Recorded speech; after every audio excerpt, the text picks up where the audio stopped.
আসসালামু আলাইকুম। আজ আমি সরিষা বাটা দিয়ে ভেন্ডি কষা রেসিপি করে দেখাবো। কিভাবে করেছি চলুন দেখে আসি। প্রথমে ভেন্ডি কেটে ধুয়ে নিয়েছি।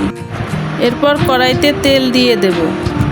পেঁয়াজ কুচি দিয়ে ভালোভাবে নেড়েচেড়ে ভেজে নেব। পেঁয়াজ ভাজা হয়ে গেলে পানি দিয়ে দেব।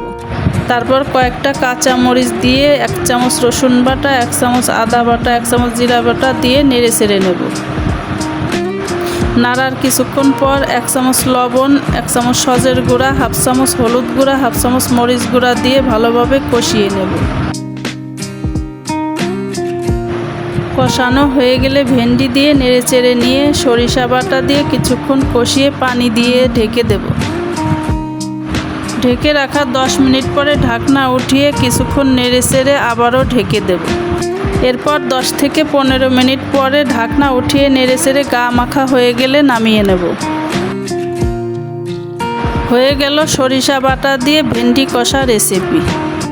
আপনারাও বাসায় এভাবে রান্না করে দেখতে পারেন। আশা করি ভালো লাগবে। ভিডিওটি ভালো লেগে থাকলে ফলো, লাইক, কমেন্ট, শেয়ার করে দেবেন। ভিডিওটি দেখার জন্য সবাইকে ধন্যবাদ।